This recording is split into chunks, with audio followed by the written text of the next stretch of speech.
पृथ्वीराज चौहान भारतीय इतिहास में एक बहुत ही अविस्मरणीय नाम है। चौहान वंश में जन्मे पृथ्वीराज आखिरी हिंदू शासक भी थे। महज 11 वर्ष की उम्र में उन्होंने अपने पिता की मृत्यु के पश्चात दिल्ली और अजमेर का शासन संभाला और उसे कई सीमाओं तक भी फैलाया था। परंतु अंत में वे राजनीति का शिकार हुए और अपनी रियासत हार बैठे। परंतु उनके हार के बाद कोई हिंदू शासक उनकी कमी को पूरा नहीं कर पाया। पृथ्वीराज को राय पृथ्वीराज के नाम से भी जाना जाता था। पृथ्वीराज चौहान बचपन से ही एक कुशल योद्धा थे। उन्होंने युद्ध के अनेक गुण सीखे थे। उन्होंने अपने बाल्यकाल से ही शब्द वेदी बाण विद्या का अभ्यास किया था। इस वीडियो में हम आपको पृथ्वीराज चौहान के जीवन का इतिहास बताने जा रहे हैं, इसलिए वीडियो को एंड तक जरूर देखना। और अभी तक आपने हमारे चैनल को सब्सक्राइब नहीं किया तो प्लीज यार चैनल को सब्सक्राइब जरूर कर दें। नमस्कार दोस्तों, मेरा नाम है मनोज और स्वागत करता हूँ आपका सिटी एक्सप्लेन में। पृथ्वीराज चौहान का जन्म, परिवार एवं शुरुआती जीवन। धरती के महान शासक पृथ्वीराज चौहान का जन्म 1149 में हुआ। पृथ्वीराज अजमेर के महाराज सोमेश्वर और कपूर देवी की संतान थे। पृथ्वीराज का जन्म उनके माता पिता के विवाह के 12 वर्ष के पश्चात हुआ। यह राज्य में खलबली का कारण बना और राज्य में उनकी मृत्यु को लेकर जन्म से ही षड्यंत्र रचे जाने लगे, परंतु वे बचते चले गए। परंतु 11 वर्ष की आयु में ही पृथ्वीराज के सिर से पिता का साया उठ गया था। उसके बाद भी उन्होंने अपने दायित्व को अच्छी तरह से निभाए और लगातार अन्य राजा को पराजित करके अपने राज्य को विस्तार किया। पृथ्वीराज के बचपन के मित्र चंद्रबरदाई उनके लिए किसी भाई से कम नहीं थे। चंद्रबरदाई तोमर वंश के शासक अनंगपाल की बेटी के पुत्र थे। चंद्रबरदाई बाद में दिल्ली के शासक हुए और उन्होंने पृथ्वीराज चौहान के सहयोग से पिथौरगढ़ का निर्माण किया, जो आज भी दिल्ली में पुराने किले के नाम से विद्यमान है। पृथ्वीराज चौहान का दिल्ली पर उत्तराधिकार। अजमेर की महारानी कपूर देवी अपने पिता अंगपाल की इकलौती संतान थी, इसलिए उनके सामने सबसे बड़ी समस्या ये थी कि उनकी मृत्यु के पश्चात उनका शासन कौन संभालेगा। उन्होंने अपनी पुत्री और दामाद के सामने अपने दोहित्र को अपना उत्तराधिकारी बनाने की इच्छा प्रकट की और दोनों की सहमति के पश्चात युवराज पृथ्वीराज को अपना उत्तराधिकारी घोषित किया। सन 1166 में महाराज अंगपाल की मृत्यु के पश्चात पृथ्वीराज चौहान का दिल्ली की गद्दी पर राज्याभिषेक किया गया और उन्हें दिल्ली का कार्यभार सौंपा गया। पृथ्वीराज चौहान और कन्नौज की राजकुमारी स्वयंगुता की कहानी। पृथ्वीराज चौहान और उनकी रानी स्वयंगुता का प्रेम आज भी राजस्थान के इतिहास में अविस्मरणीय है। दोनों ही एक दूसरे से बिना मिले केवल चित्र देखकर एक दूसरे के प्रेम में मोहित हो चुके थे।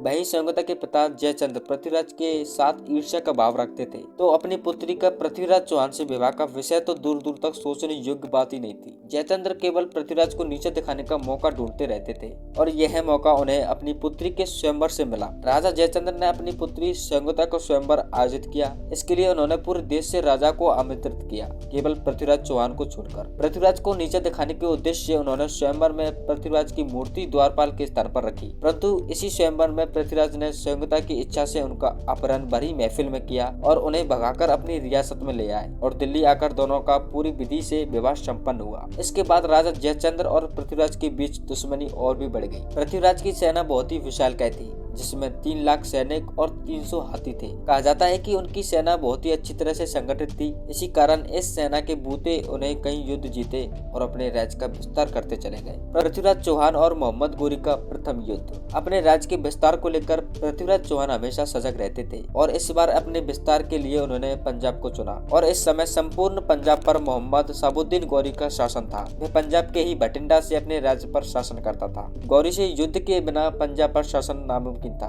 तो इसी उद्देश्य से पृथ्वीराज ने अपनी विशाल सेना को लेकर गौरी पर आक्रमण कर दिया और अपने इस युद्ध में पृथ्वीराज ने सर्वप्रथम हासी, सरफती और सरिंद पर अपना अधिकार किया। परंतु इसी बीच अनिलवाड़ा में विद्रोह हुआ और पृथ्वीराज को बाहर जाना पड़ा और उनकी सेना ने अपनी कमांड खो दी और सरिंद का किला फिर खो दिया। अब जब पृथ्वीराज अनिलवाड़ा से वापस लौटे, उन्होंने दुश्मनों के चक्के छुड़ा दिए। युद्ध में केवल वही सैनिक बचे जो मैदान से भाग खड़े हुए। इस युद्ध में मोहम्मद गोरी भी अधमरे से हो गए, परंतु उनके एक सैनिक ने उनकी हालत का अंदाजा लगाते हुए उन्हें घोड़े पर डालकर अपने महल ले गया और उनका उपचार कराया। इस तरह यह युद्ध परिणामहीन रहा। यह युद्ध सरहिंद किले के पास तराइन नामक स्थान पर हुआ, इसलिए इसे तराइन का युद्ध भी कहते हैं।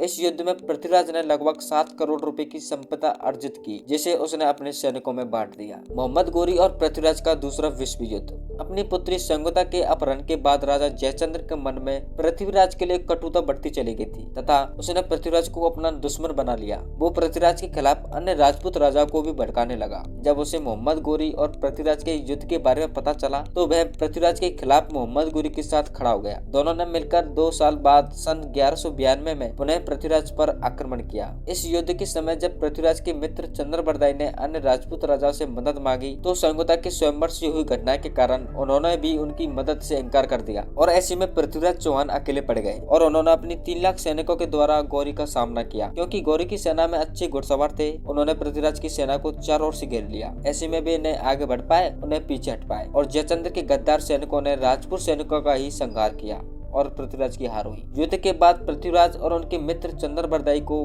बंदी बना लिया गया। राजा जयचंद्र को भी उसकी गद्दारी का परिणाम मिला और उसे भी मार डाला गया। अब पूरे पंजाब, दिल्ली, अजमेर और कन्नौज में गौरी का शासन था। इसके बाद में कोई राजपूत शासक भारत में अपना राज लाकर अपनी वीरता साबित नहीं कर पाया था। अब बात करते हैं पृथ्वीराज की मृत्यु कैसे हुई। दोस्तों, गौरी से युद्ध के पश्चात पृथ्वीराज को बंदी बनाकर उनके राज्य ले जाया गया। वहां उन्हें यातना दी गई तथा पृथ्वीराज की आंखों को लोहे के गर्म सरिये द्वारा जलाया गया। इससे वे अपनी आंखों की रोशनी खो बैठे और मोहम्मद गोरी ने पृथ्वीराज को मृत्यु दंड देने का आदेश जारी कर दिया। जब पृथ्वीराज से उनकी मृत्यु के पहले आखिरी इच्छा पूछी गई तो उन्हें भरी सभा में अपने मित्र चंद्रबरदाई के शब्दों पर शब्द भेदी बाण को उपयोग करने की इच्छा प्रकट की और इसी प्रकार चंद्रबरदाई द्वारा बोले गए दोहे का प्रयोग करते हुए उन्होंने गौरी की भरी सभा में हत्या कर दी। ये दोहा इस प्रकार का था। 4 बांस 24 गज अंगुल अष्ट प्रमाण, ता ऊपर सुल्तान है मत चूको चौहान। इसके पश्चात अपनी दुर्गति से बचने के लिए दोनों ने एक दूसरे की जीवन लीला भी समाप्त कर दी और जब संयुक्ता ने यह खबर सुनी तो उसने भी अपना जीवन को समाप्त कर दिया। तो दोस्तों, आपको महाराज पृथ्वीराज चौहान की ये कहानी कैसी लगी हमें कमेंट बॉक्स में जरूर बताएं और ऐसे ही अन्य राजाओं के इतिहास को जानने के लिए हमारे चैनल को सब्सक्राइब कर लें। धन्यवाद। जय हिंद, जय भारत।